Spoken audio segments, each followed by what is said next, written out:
সকলেই অবগত আছি, যখন সারা বাংলাদেশ একটি বিপর্যস্ত অবস্থায় আছে, যখন আমরা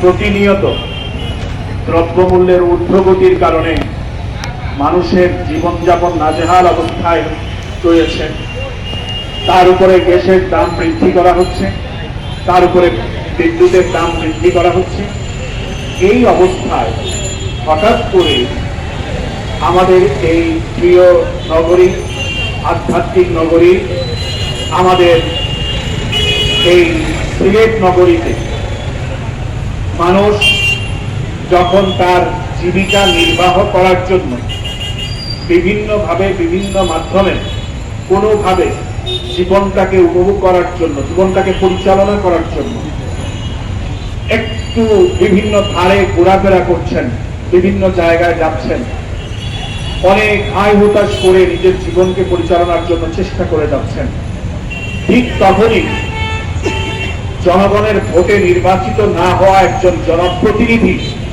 তিনি তার জাত চিনিয়ে দিয়ে জনগণের উপরে মরার পর খাড়ার ঘা হিসাবে হোল্ডিং ট্যাক্সের একটি চাতাকল তিনি আমাদের উপরে নিষ্পেষিত করার চেষ্টা করছেন। এই মানুষগুলোর সাথে তার কোনো আত্মার সম্পর্ক নেই, যদি থাকতো তাহলে এইভাবে অমানবিক ভাবে, অযৌক্তিক ভাবে, অস্বাভাবিক ভাবে এই হোল্ডিং ট্যাক্স তিনি বৃদ্ধি করার সুযোগ পেতেন না। তিনি হঠাৎ করে তিনি কি মনে করেছেন, তার পকেটে অনেক জায়গা থেকে টাকা আসে, বিভিন্ন মাধ্যমে তিনি টাকা পান, বিভিন্ন ভাবে তিনি উপকৃত হন, বিভিন্ন ভাবে আজকে তিনি অনেক স্বাবলম্বী একজন ব্যক্তিত্ব। তিনি কি মনে করেন সিলেটের সকল জনগণ তার মতোই সামর্থ্যবান? তিনি কি মনে করেন যে তিনি যেই অবস্থায় আছেন সবাই সেই অবস্থায় আছে? তিনি নির্বাচনী প্রচারণায় বলেছিলেন প্রধানমন্ত্রীর কাছ থেকে তিনি কান্নাকাটি করে পায়ে ধরে হাতে ধরে টাকা নিয়ে আসবেন এই সিলেটের মানুষের জন্য। কোথায় আজকে সেই কান্নাকাটি, কোথায় আজকে সেই হাতে ধরা, কোথায় আজকে সেই পায়ে ধরা? আপনি তো জনগণের গলায় ছুরি রাখিয়ে টাকা আদায় করতে চাচ্ছেন। আপনি নির্বাচনী প্রচারণায় অনেকগুলো কথা বলেছিলেন, এই সিলেটের মানুষকে আপনি বোকা বানাতে চেয়েছিলেন, কিন্তু সিলেটের জনগণ ভালো করেই জানে আপনি কতটুকু করতে পারবেন। যার জন্য জনগণ আপনাকে ভোট দেয় নাই। সেই দিন নির্বাচনী মাঠে সাংবাদিক বন্ধুরা ছিলেন, সেই দিন নির্বাচনী মাঠে ভোটার ভোট কেন্দ্রগুলোতে সাধারণ জনগণ দেখেছেন, বিবেক বার্তা দেখেছেন, সিলেট সিটি কর্পোরেশনের কোন নির্বাচনে এরকম ভাবে ইতিহাস হয়েছে, লজ্জাজনক উপস্থিতি আর কখনো হয়নি। আপনি এখনো বক্তব্যে দাঁড়িয়ে, আমার মনে হয় একটু লজ্জা করা উচিত। আপনি এখনো বক্তব্যে দাঁড়িয়ে সবার প্রথমে এটাই বলেন যে আমি আপনাদের নির্বাচিত জনপ্রতিনিধি, আপনাদের ভোটে আমি নির্বাচিত হয়েছি। এত করে এতবার একটা বক্তব্যের মধ্যে এই শব্দটা আপনি প্রয়োগ করেন, আমাদের মনে হয় ওই যে মানে আপনি একটা মিথ্যাকে প্রতিষ্ঠিত করার জন্য বারবার এটাকে বলতে বলতে বলতে বলতে মানুষের কানে আপনি এটাকে সত্য প্রমাণিত করতে চাচ্ছেন। কিন্তু মনে রাখবেন সেটা হবে না। আপনি নির্বাচিত নন, সেটা আপনি আবারও প্রমাণিত করেছেন এই হোল্ডিং ট্যাক্সের উপরে হাত দিয়ে।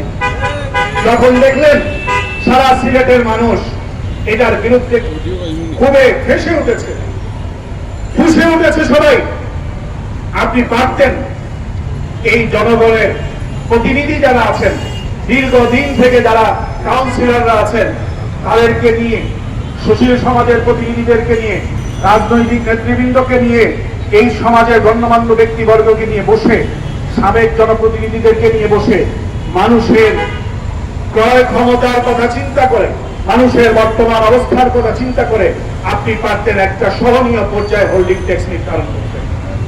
কিন্তু না, সেটাও আপনি করলেন না।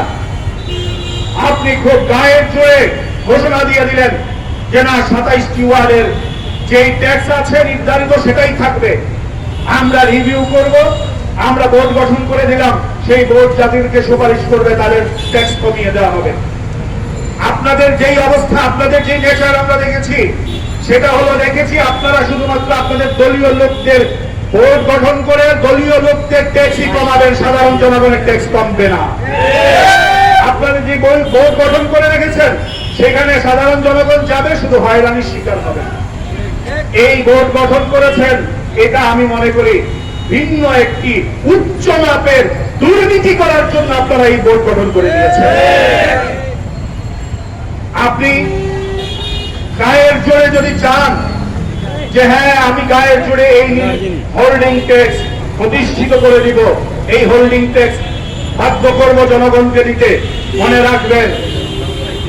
রাখবেন নির্বাচন তো সামনে আসবেই, আর সিলেটের জনগণ নির্বাচনের অপেক্ষা করবে না, এর পূর্বেই আপনাকে সমুচিত জবাব দিবেন।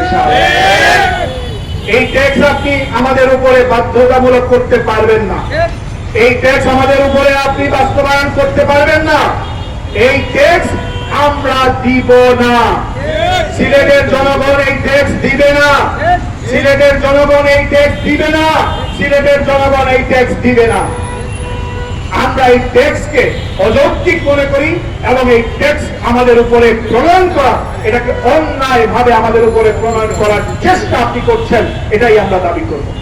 সম্মানিত উপস্থিতি, আজকে সারা বাংলাদেশে বিশ্বের দিকে যদি আপনি খেয়াল করেন, আমরা বিশ্বের জনগণ যদি ট্যাক্স দেয় সরকারকে, স্থানীয় জনগণ যদি তার স্থানীয় সরকারকে ট্যাক্স দেয়, তার উপরে ভাতা থাকে, তার চিকিৎসা ভাতা থাকে, তার বিধবা ভাতা থাকে, তার বৃদ্ধা ভাতা থাকে, তার অনেকগুলো ভাতা থাকে।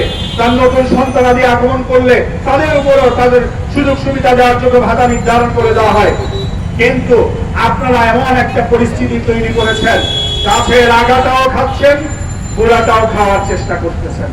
সারা বাংলাদেশকে লুটে লুটে খেয়েছেন, এখন সিলেট সিটি কর্পোরেশনের মানুষকে খাওয়ার জন্য এই নগর ভবনটাকে কুক্ষিগত করে মানুষের গলায় ছুরি চালিয়ে এই হোল্ডিং ট্যাক্সের নামে আমাদের সর্বস্ব লুটে নেওয়ার আপনারা চেষ্টা করছেন।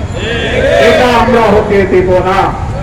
আজকে শুধুমাত্র মানববন্ধন করেছি, ইনশাআল্লাহ রাজনৈতিক নেতৃবৃন্দ, সামাজিক নেতৃবৃন্দ, সামাজিক সংগঠনের নেতৃবৃন্দ, সাংস্কৃতিক নেতৃবৃন্দ, আমরা সবাই এই সিলেটের প্রশ্নে, সিলেটের মানুষের প্রশ্নে আমরা সবাই ঐক্যবদ্ধ। সিলেটের জনগণ, আমরা এই সিলেটের জন্য, এই মাটির জন্য, এই মানুষের জন্য আমরা ঐক্যবদ্ধ। এদের উপরে কোন ধরনের আঁচ আসলে অন্যায় ভাবে কোন সিদ্ধান্ত চাপিয়ে দেওয়ার চেষ্টা করবেন, মনে রাখবেন সংঘবদ্ধ ভাবে, ঐক্যবদ্ধ ভাবে আমরা মাঠে নামবো এবং এটার জন্য আমরা প্রস্তুত রয়েছি। ইনশাআল্লাহ আপনারা যে সিদ্ধান্ত নিয়েছেন, এই সিদ্ধান্ত বিলম্বে আপনারা বাতিল করেন এবং জনগণের জন্য সহনীয় পর্যায়ের একটি হোল্ডিং ট্যাক্স আপনারা নির্ধারণ করেন, অন্যথায় বিকল্প রাস্তা অবলম্বন করার জন্য আপনারা প্রস্তুত হয়ে যান। তাই আজকের এই মানববন্ধনে উপস্থিত সংগ্রামী সাথী বন্ধুগণ, সিলেটের সাধারণ জনগণ, সাংবাদিক বন্ধুগণ, প্রশাসনিক নেতৃবৃন্দ সহ প্রশাসনের দায়িত্বশীল বন্ধুগণ সহ সবাইকে মোবারকবাদ জানিয়ে এবং আগামী দিনে এই সিলেটের মানুষের কথা বলার আহ্বান জানিয়ে বক্তব্য শেষ করছি।